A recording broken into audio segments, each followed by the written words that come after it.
जय हिंद बच्चों, स्वागत है आपका दक्षिणी क्लासरूम में। आज हम बात करेंगे आपका CT 01 मेंस पेपर की।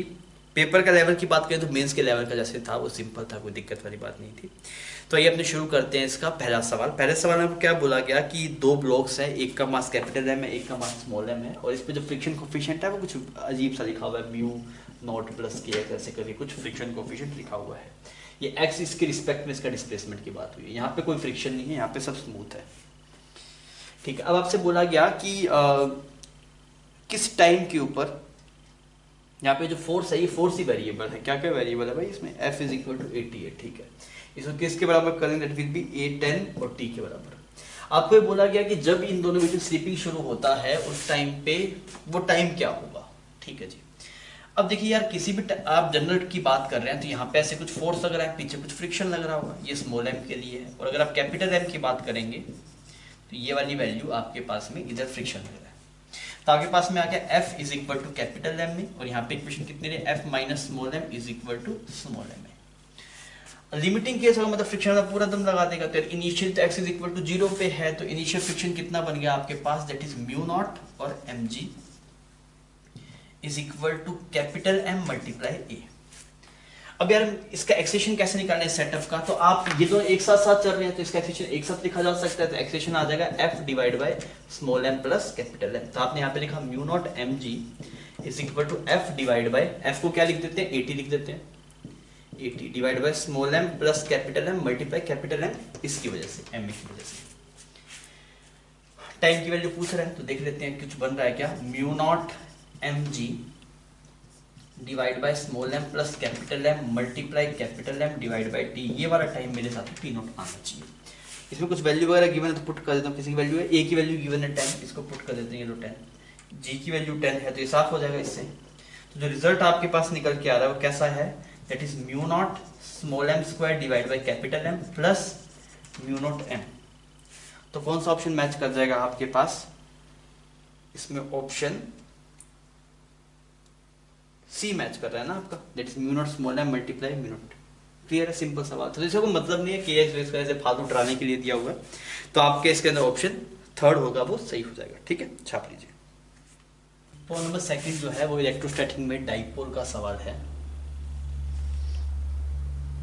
पॉइंट नंबर सेकंड जो है वो इलेक्ट्रोस्टैटिक में डाइपोल का सवाल है। उसमें बोल रहा है यहाँ पे एक डाइपोल है और यहाँ पे किसी पॉइंट के ऊपर क्यू चार्ज को रखा गया है और ये एंगल थीटा है और ये डिस्टेंस कुछ आर बता रहा है आपको, और ये आर फिक्स है आपके पास में। डिस्टेंस फिक्स है, डिस्टेंस को वैरी नहीं कर सकते, थीटा को वैरी किया जा सकता है। Theta is variable, theta is variable. तो इससे पूछा गया बताइए इस क्यू पे मैक्सिमम फोर्स कितना लग सकता है, मिनिमम कितना लग सकता है, उनका रेशियो क्या होगा। तो मैक्सिमम फोर्स तो तब लगेगा जब EFI मैक्सिमम होगा। तो F मैक्स कितना हो सकता है, कहाँ पे होगा? एट एक्सियल पोजीशन होगा, क्योंकि वहीं पे EFI मैक्सिमम होता है एट एक्सियल पोजीशन। तो कितना है? That is 2 kp divide by r cube. ये EFI हो गया, मल्टीप्लाई क्यूब करेंगे तो ये फोर्स हो गया। अच्छा, अगर आप बात करेंगे F मिनिमम, तो F मिनिमम कहाँ पे आएगा बच्चों? At equatorial position, at equatorial position. तो उसमें वैल्यू कितनी आएगी? EFI था kp by r cube, kp by r cube multiply cube. तो रेशियो की अगर आप बात करेंगे, क्या पूछ रहा है? मिनिमम वर्सेस मैक्सिमम और maximum versus minimum, minimum to the maximum. तो रेशियो कितना आ जाएगा? 1/2। तो कौन सा ऑप्शन मैच कर जाएगा इसमें? ऑप्शन 1 आपका मैच कर जाएगा। क्लियर? नेक्स्ट चलते हैं, that is problem number 3। Problem number 3 में क्या बोल रहा है? Astronomers observed two separate solar system, each consist of planet orbiting a sun. ठीक है, the two orbits are circular and have same radius. It is determined that the planets have angular momentum of the same magnitude L about their suns. मतलब यहाँ पे एक solar system है, इसके about ऐसे कुछ प्लैनेट घूम रहा है। ठीक है, यहाँ पे ऐसे एक और सोलर सिस्टम होगा, इसके अबाउट वैसे प्लैनेट घूम रहा है। आपको बोला कि इसके यहाँ पे जो इसका प्लैनेट का जो एंगुलर मोमेंटम है वो भी L है, यहाँ पे जो प्लैनेट है उसका भी एंगुलर मोमेंटम कितना है आपके पास? L है। And the orbital periods of are in the ratio is 3:1। इसका कुछ टाइम पीरियड T1 है, इसका कुछ टाइम पीरियड T2 है आपके पास। तो T1 किसके बराबर है? 3 T2 के बराबर है। जानना क्या चाह रहा है? M1 M2 की वैल्यू जानना चाह रहा है। ठीक है, तो यार L किसके बराबर होता है आपके पास में? L को लिखा आपने dA/dt। L को क्या लिखा आपने? L/2m is equal to dA/dt। अरे सही है, ठीक है। जो इनकी रेडियस है वो सेम, मतलब एरिया सेम होगा। अगर एरिया सेम होगा तो आप क्या बोलेंगे, that is pi r square divide by D A by D T is equal to T one होगा। सिमिलरली यहाँ पे pi r square divide by D A by D T, ये तो पहले वाले प्रिंट के लिए हो गया और ये वाला दूसरे वाले प्रिंट के लिए किसके बराबर हो जाएगा बच्चों, टी टू के बराबर हो जाएगा। आप क्या कीजिए, दोनों को डिवाइड कर दीजिए। अगर हम दोनों को यहाँ पे डिवाइड करेंगे तो डिवाइड करने से क्या मिलेगा आपको, नहीं तो आपको ये रेशियो पता है ना आपको, आप इसके बराबर लिख दीजिए इसको। ये वाली वैल्यू t1 है आपके पास, ठीक है, t1 किसके बराबर है, थ्राइस ऑफ t2 के बराबर, इसको थ्राइस कर दीजिए, ये यहाँ पे साफ हो गया आपके पास। तो यहाँ से आपके पास निकल के आ रहा है D A by D T किसका, 2 का, is equal 3 times D A by D T किसका, 1 का। D A by D T 2 का है कितना, डी ए बाई डी 2 कितने का है, that is L by 2 M, तो आपने लिखा एल बाई 2 m2 इसके corresponding is equal to 3l by 2m1। ये साफ हो गया आपके पास। किसका रेशियो पूछ रहा है, m1 बाई m2 का, तो m1 बाई m2 का जो रेशियो निकल के आ रहा है आपके पास that is 3 by that is 3, m1 by m2 ratio कितना आ रहा है, 3 आ रहा है। तो कौन सा ऑप्शन मैच कर जाएगा आपके पास, ऑप्शन 4 इसका मैच कर जाएगा। क्लियर, छाप लीजिए इसको। आपसे पूछ रहा है बच्चों इस वाले फेज से फ्लक्स कितना पास हो रहा है, तो ये समझ में आएगा, सिर्फ इसकी वजह से कुछ भी नहीं आएगा, सिर्फ इसकी वजह से आएगा। अब देखिए ऐसा प्लेन है आपके पास, ये वाला ऐसा प्लेन है, इसके हर एक पॉइंट पे जेड के ऊपर EFI वैरी कर रहा है, तो वो वैरी कितना, ऐसा फंक्शन है। तो आप क्या करें, यहाँ पे एक एलिमेंट पकड़ दीजिए, जेड हाइट पे जाए, कितनी विड्थ का, dz का, कितने का बच्चों, dz का, ठीक है। तो अगर आप d5 लिखेंगे फ्लक्स, तो आप क्या लिखेंगे, that will B a that is 1 multiply dz, 1 multiply dz, ये आएगा इसका एरिया आपके पास, ठीक है। और इसमें जो इलेक्ट्रिक फील्ड है that is E not multiply 1 plus z by a, इसको आप इंटीग्रेट कर दीजिए, कहां से कहां तक, 0 से लेके L तक। तो यहाँ पे तो 5 बन गया आपके पास, E नॉट बाहर आ गया, this will become Z plus ये टिप कितनी है, Z square by 2a। Z की वैल्यू कहां से कहां तक, 0 से लेके L तक, L को आप A भी बोल सकते हैं, A की वैल्यू 1 ही सोच करके देखिए। तो E नॉट की वैल्यू पुट करें कितना, 0.2 डिवाइड बाई 10 कर दीजिए। अच्छा ये वैल्यू सर Z की वैल्यू ये सब 1 होगी आपके पास, कितना आ गया आपके पास, this will be 3/2, this is become 3/2। तो ये साफ हो गया, तो 5 की वैल्यू आपके पास आ गई 3/10। क्लियर है, कोई दिक्कत नहीं। प्रॉब्लम नंबर 5 की बात कर रहे हैं। आपको बोला गया एक पार्टिकल को यहाँ से रिलीज किया गया, फिर यहाँ एक सर्कुलर ट्रैक पे घूमता है, फिर यहाँ से कॉन्टैक्ट यूज करता है, फिर ऐसे कुछ ऊपर एक प्रोजेक्टर बनेगा, फिर कुछ ऐसे जाएगा। तो जब आपके पास में ये हाईएस्ट पॉइंट पे है, उस टाइम पे इसकी रेडियस ऑफ कर्वेचर कितना है वो जानना चाह रहा है। सिंपल बात है, सबसे पहले तो आप ये देखिए कि यहाँ पे जब वो जा रहा है, यहाँ से जब निकल रहा होगा तो वेलोसिटी कितनी होगी। तो वेलोसिटी के लिए आप क्या देखेंगे, जो एनर्जी में जो पोटेंशियल एनर्जी आएगी, ये H कितना है, ये H निकालता हूँ पहले मैं।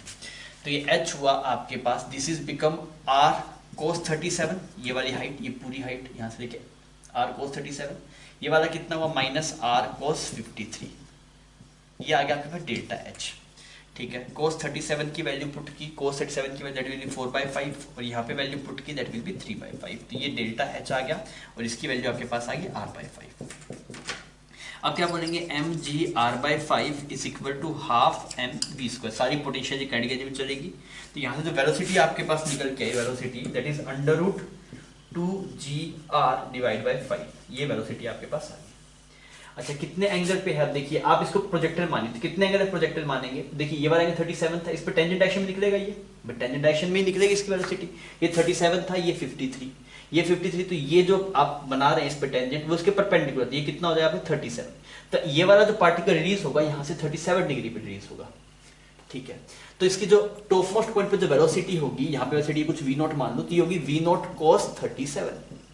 क्लियर, तो ये वाली आपके v नॉट होगी, इसको v नॉट बोल दीजिए। तो v नॉट ये है, तो टॉप मोस्ट पॉइंट पे v not cos 37। Radius of curvature आप क्या लिखेंगे, एक्सेशन नीचे की तरफ है g, तो आप g को लिखेंगे g is equal to v²/r, तो यहाँ से आपको इसका रेडियस ऑफ कर्वेचर मिलेगा, rc लिख दीजिए। तो rc की वैल्यू कितनी है, v² हुआ आपके पास v not square cos square 37 divide by g। Answer किसकी टर्म में है, ठीक है, नंबर में देखते हैं। v नॉट की वैल्यू पुट करते, v नॉट का स्क्वायर 2gr डिवाइड बाई 5, ठीक है, multiply cos 37 cos square 37 divide by g, इस g ने इस g को मार दिया। cos 37 की वैल्यू पुट करते हैं भाई साहब, तो यहाँ पे तो आ गया 2r/5। cos 37 आपके पास कितना आया बच्चों, 4/5 ना, cos 37 इज 4/5, दैट इज 16/25। तो यहाँ पे कुछ जो वैल्यू आ रही है that is 32r divide by 125। कर पाएंगे, कोई दिक्कत नहीं है इसके अंदर। तो कौन सा ऑप्शन मैच कर जा रहा है इसमें? ऑप्शन डी मैच कर जा रहा है। तो ये बात आप ध्यान रखिए, जब आपको रेडियस ऑफ कर्वेचर निकालना हो, जिस पॉइंट पे रेडियस ऑफ कर्वेचर निकालना हो, वहां पे वेलोसिटी कंपोनेंट कभी नहीं ब्रेक करते। किसके ब्रेक करते हैं? एक्सीलरेशन के ब्रेक करते हैं। एक कंपोनेंट एक्सीलरेशन परपेंडिकुलर, एक कंपोनेंट वेलोसिटी के परपेंडिकुलर, एक वेलोसिटी डायरेक्शन में। जो एक्सीलरेशन कंपोनेंट वेलोसिटी डायरेक्शन में होता है वो टेंजेंशियल एक्सीलरेशन होता है, जो वेलोसिटी के परपेंडिकुलर होता है दैट इज सेंट्रीपिटल एक्सीलरेशन। इस वाले में वो दिक्कत नहीं है बिकॉज वो परपेंडिकुलर ही था, अगर नहीं होता तो कंपोनेंट ब्रेक करने पड़ते एक्सीलरेशन के। क्लियर है? 6 की प्रॉब्लम नंबर 6 में बोला कि आपने इस 5 kg के ब्लॉक को रिलीज कर दिया, तो रिलीज करके नीचे की तरफ जाएगा, कभी ये ब्लॉक उठेगा, जब ये वाला ब्लॉक उठेगा तब इसकी वेलोसिटी कितनी होगी वो पूछा है। तो आप देखिए जब ये उठेगा उस टाइम पे जो टेंशन होगा वो कितना होगा? 20 न्यूटन होगा। क्लियर है? अच्छा kx किसके बराबर करेंगे? kx is equal to 20। Okay, और यहाँ पे जो x की वैल्यू आपके पास निकल के आएगी, x की वैल्यू दैट विल बी 1/हाफ मीटर, हाफ मीटर आएगा आपके पास। इतना सही है? बट जब स्प्रिंग में एक्सटेंशन इतना हो जाएगा तब वो केस आएगा। अब आप वर्क एनर्जी थ्योरम लगा दीजिए। आप क्या बोलेंगे? Work done by all forces is equal to change in kinetic energy. Gravity का वर्क डन कितना हुआ? ये कितना नीचे आ गया? Half, that is 50 multiply half. ये इसके बाद वर्क डन बाय ग्रेविटी हुआ।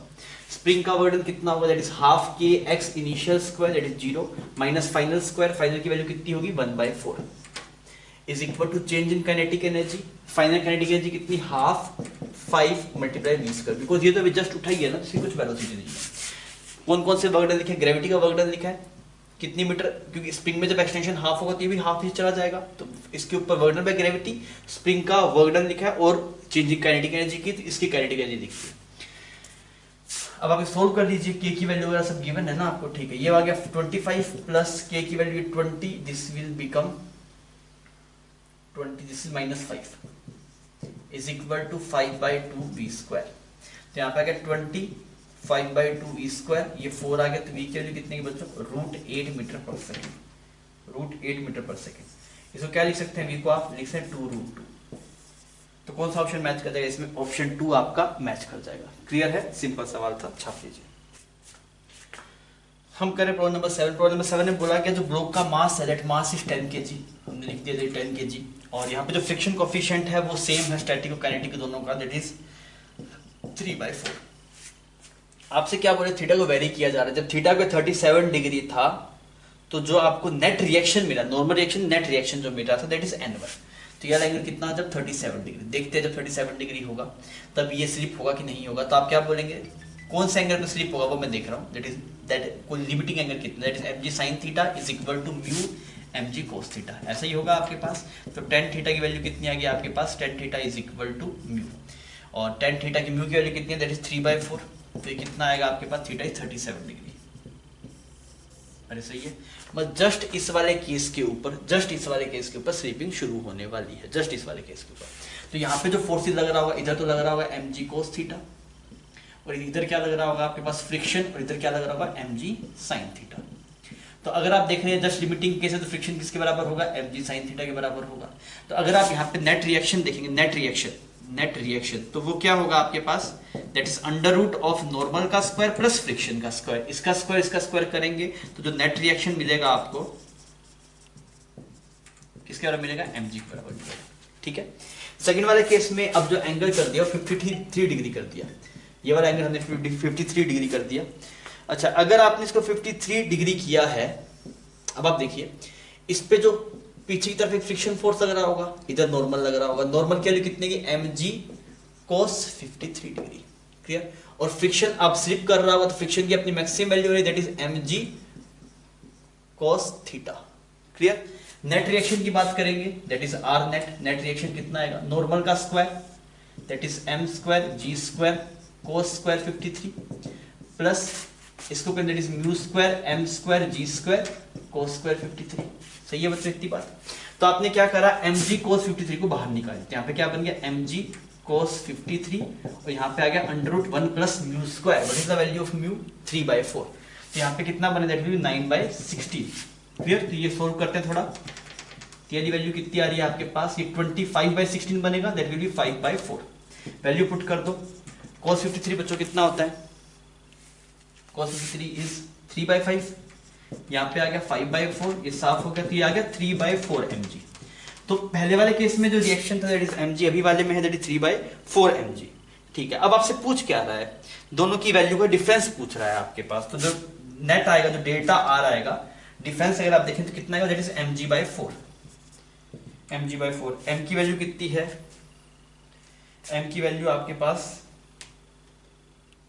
दैट इज 100/4, कितना आ रहा है आपके पास 25 आ रहा है, माइनस प्लस देखना है ना। तो ये n1 है, ये n1 है और ये वाला n2 है, ऐसा ही है ना आपके पास, दिस इज n1, ये रिएक्शन 1 है आपके पास में और ये रिएक्शन 2 का है, तो 1 का बड़ा है तो पॉजिटिव आना चाहिए, तो कौन सा ऑप्शन मैच कर जाएगा, सेकंड ऑप्शन इसके अंदर आपका मैच कर जाएगा। बस आपको ये पता होना चाहिए भाई साहब, जो ये बात कर रहा है नेट रिएक्शन फोर्स वो क्या है, mg का और नॉर्मल का दोनों का रिजल्टेंट है और वो वेक्टरली ऐड होंगे, डायरेक्ट ऐड नहीं होंगे। क्लियर है। हम प्रॉब्लम नंबर 8 की बात करते हैं। ऐसा कुछ बोला है, काइनेटिक एनर्जी और मोमेंटम का जो ग्राफ है वो ऐसा कुछ बना हुआ है, तो अब क्या लिखेंगे, अगर बराबर हो रहा है, दोनों बराबर हो रहा है ना, तो आप हाफ एम वी स्क्वायर किसके बराबर हो रहा है, एम वी के बराबर होते हैं। यहाँ पे एम से एम साफ हो गया और वी से वी साफ, और ऐसी कुछ कंडीशन बन रही है हमारे पास में, देखते हैं कुछ निकल के आ रहा है क्या। तो वी की वैल्यू आ रही है आपके पास 2, वी की वैल्यू 2 निकल के आ रही है। अब यहाँ पे इस टाइम पे वेलोसिटी है वो 2 है, तो मास कितना हो जाएगा, 2 kg हो जाएगा, तभी तो ये कंडीशन सेटिस्फाई करेगी आपके पास। तो आंसर क्या आ जाएगा इसका, बी ऑप्शन मैच कर जाएगा। प्रॉब्लम नंबर 9 की अगर आप बात करेंगे तो 9 में आपको क्या बोल रहा है, two bodies of mass m and 4m are attached to a string as shown in the figure. A body m is hanging from the string, execute oscillation with angular amplitude 60 degree, while other body is rest on horizontal surface, the minimum friction coefficient. यहाँ पे आपके पास में ऐसे करके एक मास m को आपने hang करा रखा है और ये वाला मास कितना है आपके पास 4m है, ठीक। अब आपको ये बोला कि ये वाला जो ब्लॉक है वो 60 डिग्री के एम्पलीट्यूड में ऑसिलेट कर, 60 डिग्री के एम्पलीट्यूड में।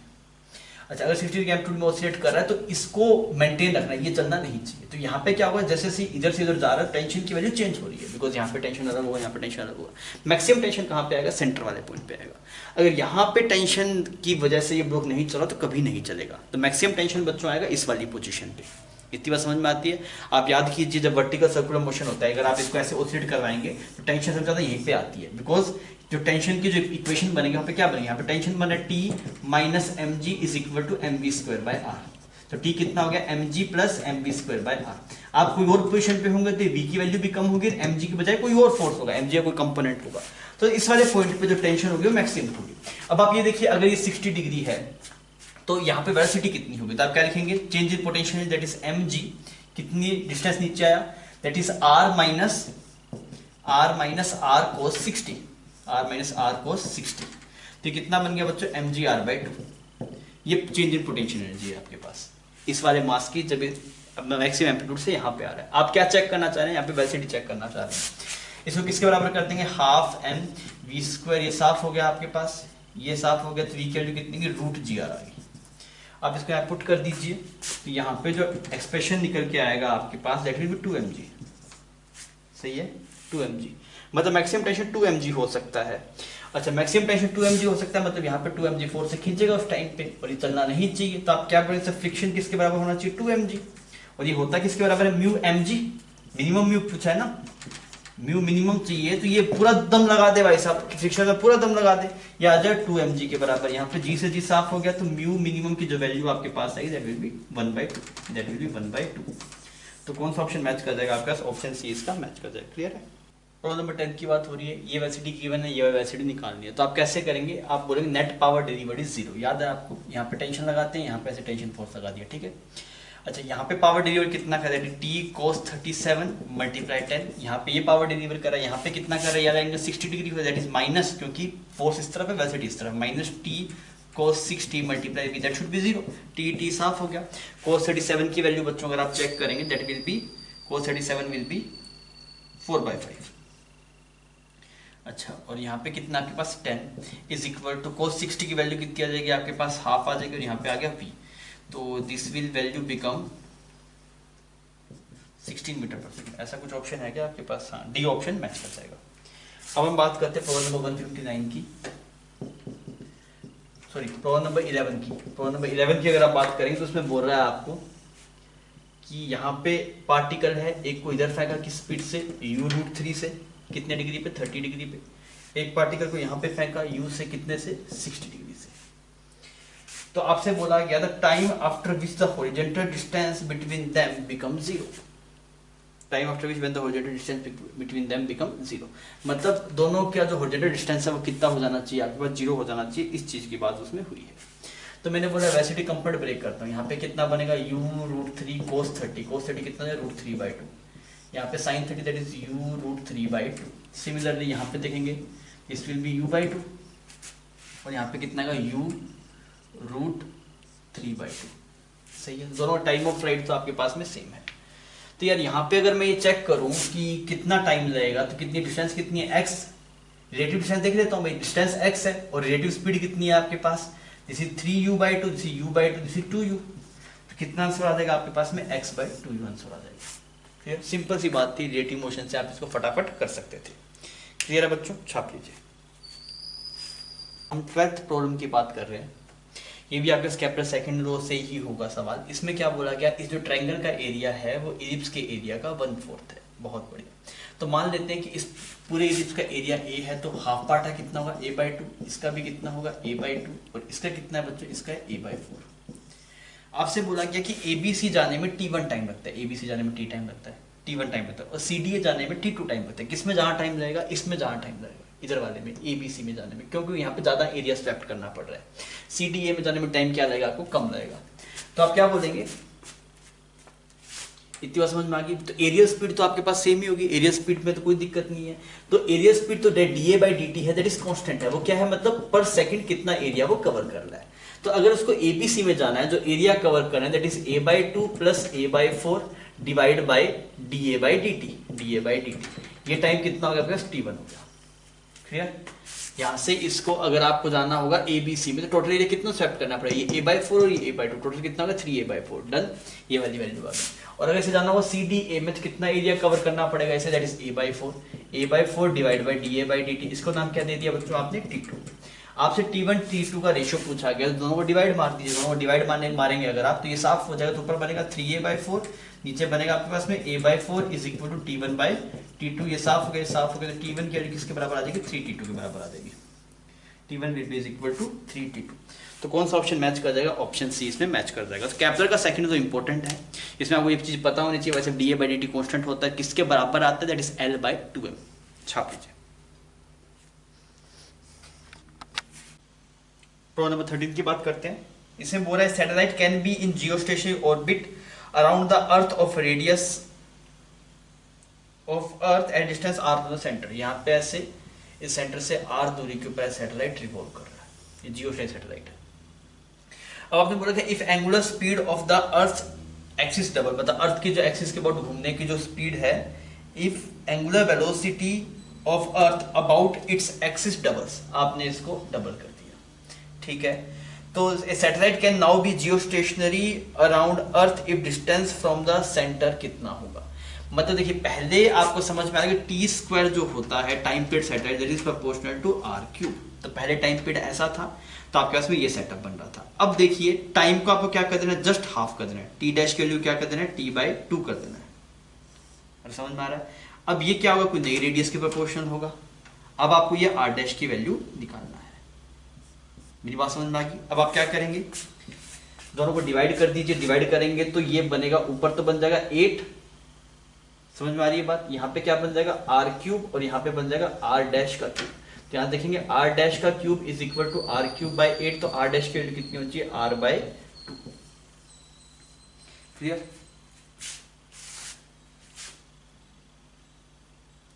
ये गलत कर दिया ना यहाँ पे, ये क्या था, यहाँ पे 4 बनता आपके पास, बिकॉज स्क्वायर था। ये कितना बन गया बच्चों, 4 बन गया यहाँ पे। अच्छा, अगर ये यहाँ पे 4 बन गया तो यहाँ पे आप देखें तो r' is equal to r³ divide by 4। तो r' की वैल्यू कितनी आ जाएगी, r divide by 4 to the power 1/3, 4 to the power 1/3। पहले मुझे लगा यहाँ पे क्यूब है, मतलब वो मेरी गलती हो गई थी इसमें, ठीक है, ऐसा बनेगा। तो कौन सा ऑप्शन मैच कर जाएगा इसमें, सी ऑप्शन आपका मैच कर जाएगा, ठीक है। फिर अगर आप बात करेंगे 14th प्रॉब्लम की, तो 14th प्रॉब्लम में क्या बोल रहा है, a planet of mass m is in elliptical orbit around the sun. यहाँ पे सन बना दीजिए, इस सन के अराउंड ऐसे प्लैनेट है वो ऐसे रिवॉल्व कर रहा है,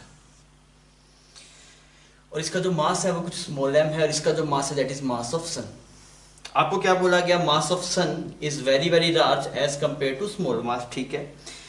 आपको जो इसका टाइम पीरियड है, इसका जो टाइम पीरियड है वो कुछ कैपिटल T गिवन है।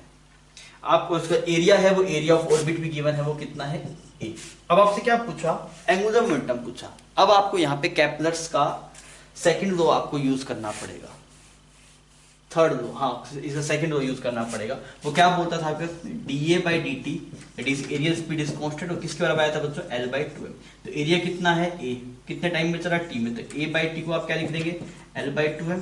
तो एल की वैल्यू कितनी आती है बच्चों, two m A divide by T. ये कैपिटल सेकंड लो था, याद है क्या। कैपिटल फर्स्ट लो क्या था, फर्स्ट लो ये था कि भाई साहब सब चीजें इलिप्टिकल पाथ में घूमती है। सेकंड क्या था, d A by D t constant आता है, that is area velocity is constant. और थर्ड क्या था, T square is proportional to R cube. Done. Problem 15 की बात कर रहे हैं आपके पास। तो आपको बोला गया कि ऐसे एक स्क्वायर बनाया गया, ऐसे एक स्क्वायर बनाया गया, इससे कुछ a/2 हाइट के ऊपर एक क्यू चार्ज को रखा गया। आपसे पूछा इससे कितना फ्लक्स पास हो रहा है, तो मैं बोल रहा हूँ आप इसे क्यूब बना लो, ऐसे इस बार क्यूब बनाएंगे। सही है। अब क्यूब से आप देखिए यहाँ पे सेंटर पे क्यू चार्ज हो रहा है, ये तो हुआ है इस वाले फेस से पूछ रहा है। तो टोटल फ्लक्स कितना आता है, क्यू बाई एप्सिलॉन नॉट, एक फेस कितना है, क्यू बाई 6 एप्सिलॉन नॉट। तो क्या ऑप्शन हो जाएगा, सी ऑप्शन करेक्ट हो जाएगा। अब बात करते हैं 16 नंबर प्रॉब्लम की। 16 में क्या बोल रहा है, द पोटेंशियल लिखा हुआ है V is equal to 4x square, और आपको EFI की वैल्यू बताना है। तो E को क्या लिखते हैं, E को लिखते हैं minus dV by dx i cap, minus dV by dy j cap, minus dV by dz k cap. पर यार ये वाला सिर्फ x का मतलब आपके पास में x के रिस्पेक्टिव वैरी हो रहा है, तो ये दोनों टर्म्स कितनी हो जाएगी आपके पास, जीरो हो जाएगी। ठीक है, फिर आप इसको क्या लिखेंगे, that will B minus 8x। ठीक है, x की वैल्यू आप पुट कर दीजिए, कितना आएगा, तो आपके पास e की वैल्यू आ जाएगी माइनस 8i। अब हम बात करते हैं प्रॉब्लम नंबर 17 की। 17 में क्या बोल रहा है, a thin spherical shell of radius r has charge q। यहाँ पे एक शेल बना देते हैं, इसकी डिस्क कुछ r बना देते हैं, इस पे चार्ज है वो कितना है आपके पास, q है। Another charge capital Q is placed at the centre of shell. यहाँ पे आपने कैपिटल Q चार्ज को रख दिया सेंटर पे। The potential at point P at distance r/2 from centre of shell will be. यहाँ पे पोटेंशियल कितना हुआ ये आपको बताना है। तो सबसे पहले शेल की वजह से लिखेंगे तो कितना है, KQ बाई कैपिटल R। सही, अंदर आ गया, इसकी वजह से लिखेंगे तो कितना है, KQ डिवाइड बाई R/2। तो आपके पास कौन सा ऑप्शन सही हो जाएगा, दैट विल बी, K को 4 पाई एप्सिलॉन नॉट लिखा हुआ है यहाँ पे, तो K, तो सी ऑप्शन इसमें करेक्ट हो रहा है। क्लियर है, ठीक है बच्चों, आप छाप लीजिए, सिंपल सवाल था। हम बात करें प्रॉब्लम नंबर 18 की। तो 18 में आपको बोला गया जो हाइट है, हाइट को क्या लिखा गया, हाइट को लिखा गया v स्क्वायर बाई 8g, और जो रेंज है उसको लिखा गया है आपके पास √3 v स्क्वायर बाई 2g। आप चाहें तो बेसिक से कर लो, बेसिक नहीं कर रहा, एक और चीज करके दिखा रहा हूँ। ये इक्वेशन याद है, y is equal to f tan theta bracket में 1 minus x by r। Equation trajectory derive करके ये वाली इक्वेशन हम यूज कर सकते हैं। बेसिक से आप कर सकते हैं, बेसिक नहीं करा कुछ नया कर देता हूँ। अच्छा, अब आप देखिए, जब आपको पता भी ऐसे करके ऐसी ट्रैजेक्टरी बन रही है, तो एक्स कोऑर्डिनेट मैक्सिमम हाइट पे होगा, तो एक्स कोऑर्डिनेट किसके बराबर होगा, रेंज का हाफ होगा, और ये वाई कोऑर्डिनेट h के बराबर होगा। तो आपने इसको लिखा h, x की जगह कितना आ गया r/2, ये tan थीटा, 1 माइनस x की जगह r/2, तो ये बच जाएगा 1/2। तो यहां से अगर आप देख रहे हैं तो h is equal to r/4 tan theta, ऐसा बन गया। h की वैल्यू पुट करो, v square by 8g, r की वैल्यू पुट करो √3 v square by 2g multiply 4, तो ये साफ हो गया आपके पास। यहाँ पे tan थीटा, ये साफ हो गया।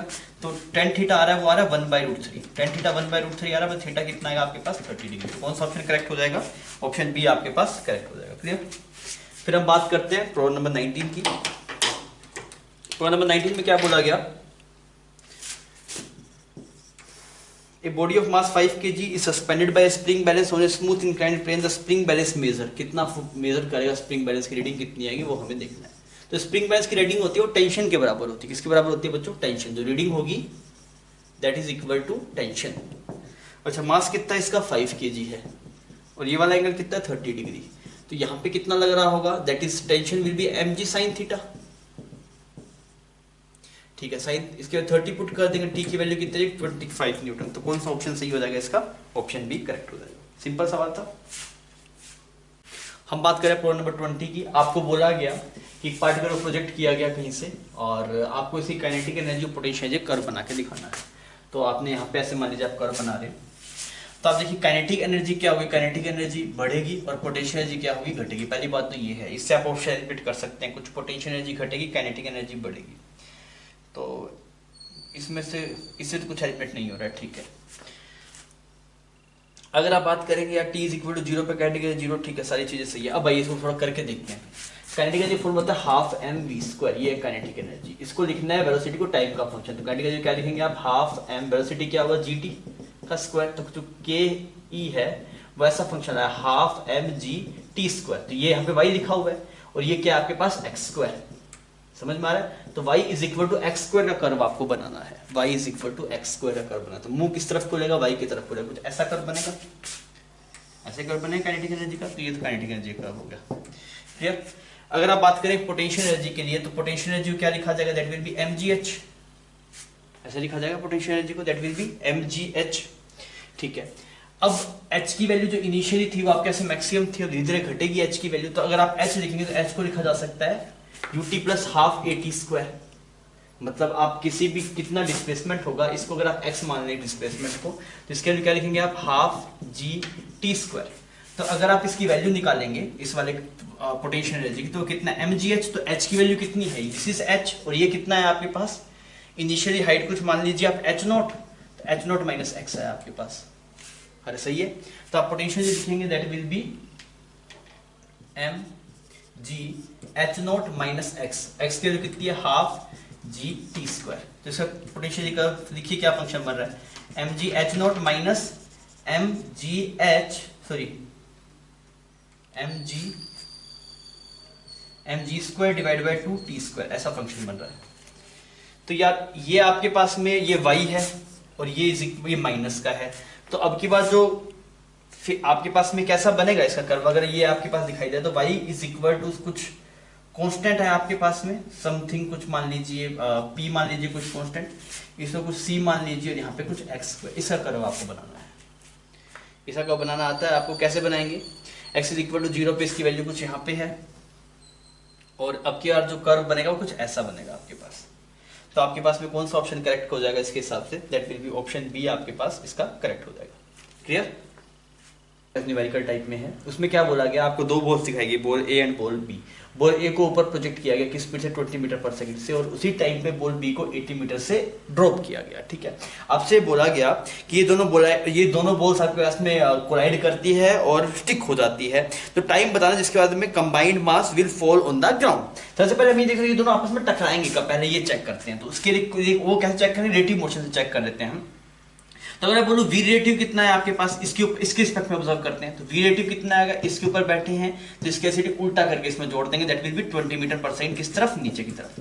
फाइन, ए रिलेटिव कितना आएगा, तो ए रिलेटिव इसका खुद का एक्सेलेरेशन जी है, इसका भी जी है, इसके ऊपर बैठे तो इसका एक्सेलेरेशन उल्टा करके जोड़ देंगे, तो भाई साहब नेट कितना आ जाएगा, 0 हो जाएगा। ये समझ में आ रही है बात, ठीक है।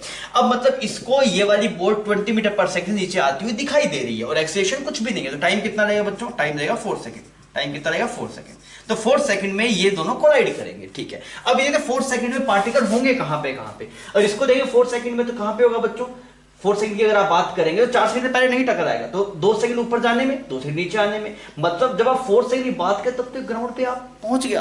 और इसकी बात करेंगे ये, इसको आप देखेंगे तो 80 is equal to half 10 multiply t square that is 16, this is वो, ये इसकी बात भी सही है भाई साहब, ये भी 4 सेकंड पे नीचे पहुंच जाएगा। तो ये दोनों जब मिलेंगे तो वो कौन सी पोजीशन होगी, ग्राउंड वाली पोजीशन होगी। दोनों कहां पे मिलेंगे बच्चों, ग्राउंड पे मिलेंगे। ग्राउंड पे मिलेंगे जब मिल रहे होंगे तो इसकी वेलोसिटी नीचे की तरफ 20 मीटर पर सेकंड होगी और इसकी वेलोसिटी कुछ भी होगी नीचे की तरफ, इस वाले की भी वो भी निकाल लेंगे ऐसे, या फिर 40 मीटर पर सेकंड आएगी, क्यों 4 सेकंड बाद में आप इसकी वेलोसिटी की बात कर रहे हैं तो 40 मीटर पर सेकंड होगी। अब जब टकराएंगे चिपकेंगे फिर कुछ होगा ही नहीं, ग्राउंड पे तो पहुंच चुके हैं, तो कौन से टाइम पे पहुंचे बच्चों, ग्राउंड पे 4 सेकंड पे, और जब ग्राउंड पे पहुंचे तभी कोलिजन हुआ है, तो उस टाइम पे जस्ट जब कोलिजन हुआ था वो ग्राउंड पे ही थे, तो आंसर कितना आ जाएगा आपके पास, 4 आ जाएगा, ठीक है। अभी हम बात करते हैं इससे next problem, that is problem number 22 में आपको क्या बोल रहा है, a block rest on a rough inclined plane making an angle 30 degree, यहां पे ऐसे 30 डिग्री एंगल बनाते हुए आपने एक ऐसे ब्लॉक रख दिया, क्लियर, ठीक है। The coefficient of static friction between the block and plane is, यहां का म्यू गिवन है, म्यू इज इक्वल टू 0.8, ठीक है। फ्रिक्शन फोर्स इस ब्लॉक पे लग रहा है, फ्रिक्शन वो कितना लग रहा है बच्चों, 10 लग रहा है, और यहां पे कितना है, इसका मास पूछा है ना m, तो इस तरफ फोर्स लग रहा है mg sin थीटा। ये सवाल इसलिए दिया गया बिकॉज बच्चों को लगता है फ्रिक्शन होता है म्यू mg cos थीटा, ये बात गलत है। अभी स्टैटिक फ्रिक्शन आपके पास में लग रहा होगा ना, ये बोला है ना आपको कि यहाँ पे ये ब्लॉक जो है रेस्ट पे है, तो स्टैटिक फ्रिक्शन लग रहा होगा। स्टैटिक फ्रिक्शन क्या होता है, जितने फोर्स से आप खींच रहे हैं उतना स्टैटिक फ्रिक्शन लगेगा। तो बच्चों f की वैल्यू कितनी है 10, तो mg sin थीटा, वही f किसके बराबर होगा, mg sin थीटा के, स्टैटिक फ्रिक्शन है आपके पास, ये गलती मत करना भाई, जब स्टैटिक फ्रिक्शन लगे तो आप ध्यान से चीजों को देखिए, कान खड़े कर दीजिए, मतलब गलती हो सकती है। स्टैटिक फ्रिक्शन उतना ही रहता है जितने फोर्स से आप खींचते हैं इसको। तो एफ की वैल्यू mg sin थीटा के बराबर, ये वैल्यू 10 है, this will B m, g की वैल्यू 10 हो गया, और sin थीटा की वैल्यू कितना आ गया आपके पास, हाफ आ गया। तो m की वैल्यू कितनी बच्चों, 2 kg, इसका आंसर कितना आ जाएगा, 2 आ जाएगा। क्या ठीक है, इतना छाप लिया आपने, इसको आप देख लीजिए, फिर हम आगे बढ़ते हैं। बच्चों प्रॉब्लम नंबर 23 की बात करते हैं। 23 में आपके पास में एक रोड है, यहाँ पे आपने ऐसे एक रोड बना रखा है। अच्छा, अब आपसे बोला गया कि इसके h हाइट के ऊपर, इस सवाल में क्या बोला गया आपको कि लैम्डा कुछ ऐसा है, वेरिएबल है, पोटेंशियल एनर्जी सिस्टम की है वो गिवन है, वो कितनी है आपके पास, 5 जूल आपको पोटेंशियल एनर्जी गिवन है। नहीं, ये कुछ 5n गिवन है ना, 5n गिवन है, इस n की वैल्यू भी आपको निकालनी है। तो ये थोड़ा करके देखते हैं। यहाँ पे आपने एक एलिमेंट पकड़ लिया dx बिट्स का, कितनी दूरी पे, x दूरी पे। तो आप इसका dm क्या लिखेंगे, dm लिखेंगे आप, dm is equal to lambda dx। Potential, छोटी सी पोटेंशियल क्या लिखेंगे, dm m g और h की जगह कितना आ जाएगा, x आ जाएगा। आप यहाँ पुट कीजिए dm की जगह लैम्डा dx, g और x आप इसे इंटीग्रेट कर दीजिए, तो यहाँ पे जो u बनेगा, यहाँ पे कितना बनेगा, लैम्डा g, और यहाँ पे कितना है, x स्क्वायर बाई 2। लिमिट कहाँ से कहाँ तक, 0 से लेके l तक। तो u की वैल्यू कितनी है बच्चों, लैम्डा, सही किया ना मैंने, दैट विल बी, dm को लिखा लैम्डा dx मल्टीप्लाई gx। ठीक है, एक मिनट में यहाँ पे कुछ इतना, ठीक है। अब यहाँ पे लैम्डा की वैल्यू पुट करना पड़ेगा ना, तो आपको यहाँ पे u बना, लैम्डा की जगह कितना है आपके पास, आपके पास लैम्डा की जगह आया यहाँ पे 12x, और ये वाला x, तो x स्क्वायर हो गया आपके पास, यहाँ पे dx हो गया, और यहाँ पे g हो गया। अब इस सोल्व करके देखिए तो कितना आएगा, 12g, और यहाँ पे आ गया x क्यूब बाई 3। लिमिट कहाँ से कहाँ, 0 से लेके l तक। तो u की वैल्यू आ गई 120 मल्टीप्लाई 1/3। तो u की वैल्यू कितनी है बच्चों, यहाँ से आपके पास 40 आ रही है। तो यहाँ पे जो ये 5n के बराबर है, तो n की वैल्यू कितनी आ गई आपके पास, 8 आ गई। क्लियर, छाप लीजिए। हम बात कर रहे हैं प्रॉब्लम नंबर 24 की। प्रॉब्लम नंबर 24 में बोल रहा है कि यहाँ पे एक बोब है, इसका मास है हाफ kg, इसको यहाँ से छोड़ा 115 सेंटीमीटर से, और जब ये हॉरिजॉन्टल मतलब अपने बॉटम मोस्ट पोजीशन पे आया, तब इससे कोलाइड करता है इलास्टिकली, और इसका स्प्रिंग कांस्टेंट है कुछ आपके पास 1.5 न्यूटन मीटर। तो आपसे बोला गया कि जब ये इससे कोलाइड करता है और इलास्टिक कोलिजन हो जाता है, तो उसके बाद में स्प्रिंग में मैक्सिमम कंप्रेशन कितना है, ये पूछा है। तो मैंने बोला जो वेलोसिटी आएगा इसका यहाँ पे, जो इस वाले हाफ kg का वेलोसिटी है, that will B √2gh, this velocity will be √2gh, कोई दिक्कत नहीं है इसके अंदर, ठीक है। तो इसको नाम दे दिया आपने कुछ v0 नाम दे दिया कि इस वेलोसिटी से टकरा रहा है। अब जब इलास्टिक कोलिजन होगा, तो इलास्टिक कोलिजन होने के बाद में 1 kg की वेलोसिटी कुछ मान लो इधर v1, और ये आपके पास में हाफ kg जो है, हाफ kg की मान लो कुछ इधर v2। आप क्या एक्सप्रेशन लिखेंगे, आप लिखेंगे, एक तो लीनियर मोमेंटम कंजर्वेशन लगाइए आप, तो आप क्या लिखेंगे, v0/2 इनिशियल मोमेंटम इसका इज इक्वल टू v2/2, और यहाँ पे आ गया प्लस v1। एक एक्सप्रेशन ऐसा बन गया, ठीक है। आगे चलते हैं, एक इक्वेशन लिखते हैं वेलोसिटी ऑफ सेपरेशन की। वेलोसिटी ऑफ सेपरेशन कितना है, v1 माइनस v2। इसका नाम v1 रख दो ना, इसका नाम v1 रखो, इसका नाम v2 रखो, अच्छा रहेगा। तो आपने यहाँ पे कर दिया v1/2, यहाँ पे v2 कर दिया, ठीक है। ये बन गया velocity of separation that is v2 minus v1, और वेलोसिटी ऑफ अप्रोच कितना है आपके पास, v0। क्लियर है इतनी बात, ठीक है। तो यहाँ से अगर आप देख रहे हैं तो ये एक्सप्रेशन मिल गया, तो ये कितना है, v2 minus v1 is equal to v0। अब इसको यहाँ पे पुट करो, तो ये v2 plus v1/2 is equal to v0/2। आपने यहाँ माइनस लगा दिया, यहाँ पे माइनस लगा दिया, यहाँ माइनस लगा दिया, ये साफ हो गया आपके पास, ये साफ हो गया। तो यहाँ से बन गया 3v1/2 is equal to v0/2, minus का यहाँ पे माइनस था, उधर चला गया, 2 से 2 साफ हो गया। तो जो v1 की वैल्यू निकल के आ रही है, v1 is equal to minus v0/3, ठीक है। और अगर आप v2 की वैल्यू पूछेंगे, v2 की वैल्यू कितनी है भाई साहब, तो v2 की वैल्यू आपके पास आएगी, ये है माइनस v0/3, तो ये कितना हो जाएगा बच्चों, 4v0/3 v2। यहाँ पे माइनस v0/3 पुट किया आपने, तो प्लस हो गया ना, तो 2v0/3 हो जाए, दिस विल बी 2v0/3, सही है। v1 की जगह माइनस v0/3 पुट किया, तो ये प्लस हो गया आपके पास, और यहाँ पे गया तो 2v0/3 हो गया, ठीक है। अब आप क्या लिखेंगे, हाफ m की वैल्यू कितनी है, 1 kg मल्टीप्लाई v स्क्वायर, तो v स्क्वायर कितना हो गया आपके पास, 4v0² डिवाइड बाय 9, ठीक है। और ये किसके बराबर होगा, हाफ k की वैल्यू कितनी है 1.5, और मल्टीप्लाई x स्क्वायर, v0² की वैल्यू पुट कर दो 2gh, तो आपके पास एक्सप्रेशन में ये तो बन गया 2, v0² की जगह आ गया 2gh, 2g की जगह 9.8, और h की जगह यहाँ पे कितना है 15 सेंटीमीटर, 15 डिवाइड बाय 100, मल्टीप्लाई 9 कर दिया आपने, और यहाँ पे आ गया हाफ, इसको लिख सकते 3/2, और यहाँ पे लिख दिया आपने x स्क्वायर, ठीक है। अब आप यहाँ पे थोड़ा सोल्व कर लीजिए इसको। तो यहाँ से जो आपके पास में x निकल के आएगा दैट विल बी 2 4 और ये 8 हो गया, 8 मल्टीप्लाई 98 डिवाइड बाय 900 का रूट हो गया आपके पास। अब सवाल में बोला गया कि ये जो मैक्सिमम आपके पास में कंप्रेशन आ रहा है वो कुछ 2.8 डिवाइड बाय x लिखा हुआ है यहाँ पे, पर उसको ईटा लिख रहे हैं बिकॉज x में कंफ्यूज नहीं होना चाहते। वो 280 सेंटीमीटर लिखा हुआ है, इसे मैंने मीटर में कन्वर्ट कर दिया। यहाँ से आपको ईटा की वैल्यू निकालनी है, तो आप ये पुट कर दीजिए, यहाँ पे स्क्वायर करें तो कितना बनेगा 898 डिवाइड बाय 900, यहाँ पे कितना का 2.8 मल्टीप्लाई 2.8 डिवाइड बाय ईटा। तो ये साफ हुआ यहाँ पे, तो ये ऐसा बन गया आपके पास। और यहाँ पे 4 7 आ गया आपके पास, यहाँ पे से 14 आ गया, ये कट गया, ईटा की वैल्यू कितनी आ गई आपके पास, ईटा स्क्वायर बनेगा ना, स्क्वायर किया तो ईटा की वैल्यू कितनी आ जाएगी 3 आ जाएगी। तो आंसर कितना हो जाएगा इसका 3 हो जाएगा। डन। ये लास्ट सवाल है आपके पास, इसमें ऐसा बोला गया कि सब प्लैंक्स वैंक्स आपको सेटअप दिखाई दे रहा है और सब यहाँ पे स्मूथ है, कहीं कोई फ्रिक्शन विक्शन का चक्कर नहीं है, पूरा स्मूथ है आपके पास। तो आपसे बोला गया बताइए इसका एक्सेशन कितना होगा, सिस्टम का एक्सेशन आपसे पूछा गया। कोई स्पेसिफिक मास का पूछा है क्या? एक्सेशन ऑफ मास m, इस वाले मास का एक्सेशन पूछा है कितना होगा। अब आप देखिए अगर आप एफबीडी बनाने जाएंगे तो आप कहेंगे 2m का एफबीडी बनाइए, आप 2m का एफबीडी बनाएंगे तो इधर क्या लेंगे F फोर्स लग रहा है, इधर 2m मास है, एक इधर ये वाला टेंशन T लग रहा है। यहाँ पे एक टेंशन ऐसा लग रहा था, ये इससे कैंसिल आउट हो गया, यहाँ पे टेंशन ये वाला टेंशन से कैंसिल आउट हो गया, सिर्फ यही बन रहा है आपके पास। तो इक्वेशन क्या लिखेंगे आप, लेंगे F minus t is equal to 2m में, this is equation number 1। Clear? ठीक है। अब आप सोच के देखिए अगर आप इसको इधर कुछ एक्सीलरेशन ए से लेके जाएंगे तो ये वाला भी सेटअप इधर एक्सीलरेशन ए से जाएगा, ये ब्लॉक एम भी सही है। तो अगर आप इसका एफबीडी बनाएंगे तो आप लिखेंगे सर एम इधर लग रहा है, टी इधर लग रहा है, टी इज इक्वल टू क्या आ जाएगा आपके पास एम में आ जाएगा। ये वाली वैल्यू पुट कर दीजिए यहाँ पे, तो एफ की वैल्यू किसके बराबर आ जाएगी 3m में, तो ए की वैल्यू आ जाएगी f बाय 3m। क्लियर? तो इसका आंसर कुछ शायद इसको कुछ नाम दिया है और इसकी वैल्यू पूछी है, इसको कुछ बीटा नाम दिया है, तो बीटा की वैल्यू कितनी हो जाएगी 3 हो जाएगी। ठीक है, तो यहीं पे आपका पेपर खत्म होता है। Thank you for watching.